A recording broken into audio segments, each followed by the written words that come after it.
This is in regards to the Langrens family's desire to adopt Ashley Castillo. I am making this video June 4th, 2026. This is a message for the Child Placement Committee and for NACC in general. I know that we may not be the ideal family to adopt Ashley Castillo. From what I've observed, we have 3 strikes against us. You have a preference for Filipino Americans. It does not matter that I have been to the Philippines more times than many Filipino Americans born in this country, and that my mother's grave is in Puerto Princesa, Palawan. I cannot change my nationality nor my husband's. Strike 2. We don't have any adoptive children in our home. I've had the desire since I was in college, like 30 years ago, learning about trust-based relational therapy from Karen Purvis, who wrote The Connected Child at TCU. I have had that desire in my heart that long.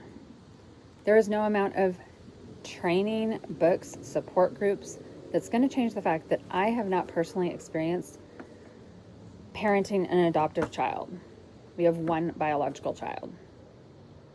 And we have been trying. In October, it'll be a decade, 10 years. We have been trying to adopt. Strike 3. For 4 of those years, we were with Hand in Hand Agency and didn't realize it was a sinking ship. When we started, we think that they were called the Kims in Fort Collins, Colorado, were great and consistent and working really well. And shortly after we joined the program and signed on our application, she retired. And then it was a series of overturn in Denver.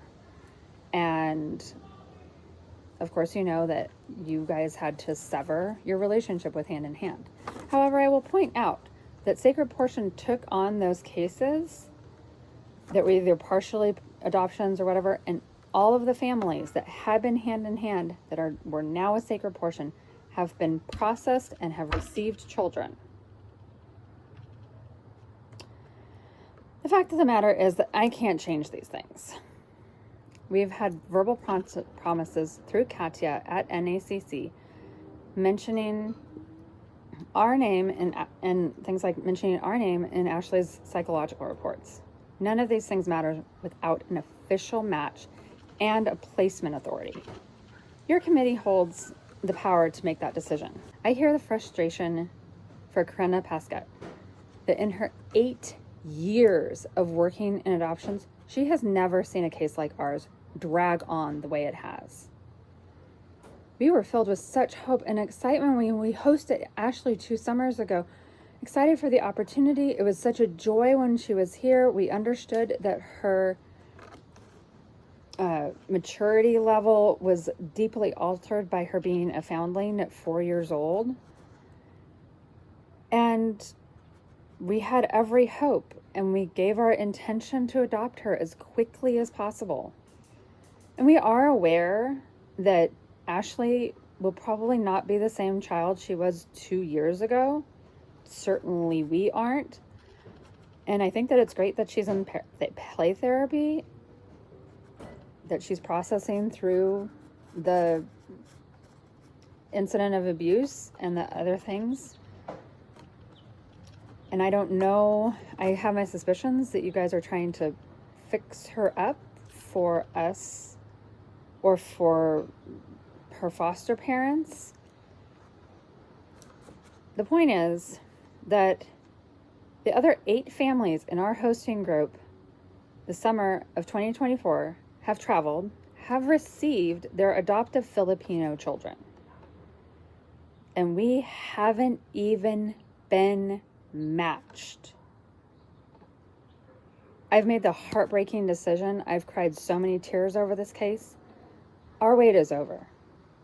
We will need a decision no later than July 4th, which is 1 month from when I'm making this video. And preferentially, I would like a placement authority no later than August 20th. which is around the time that my husband will start teaching again and our daughter will return to school.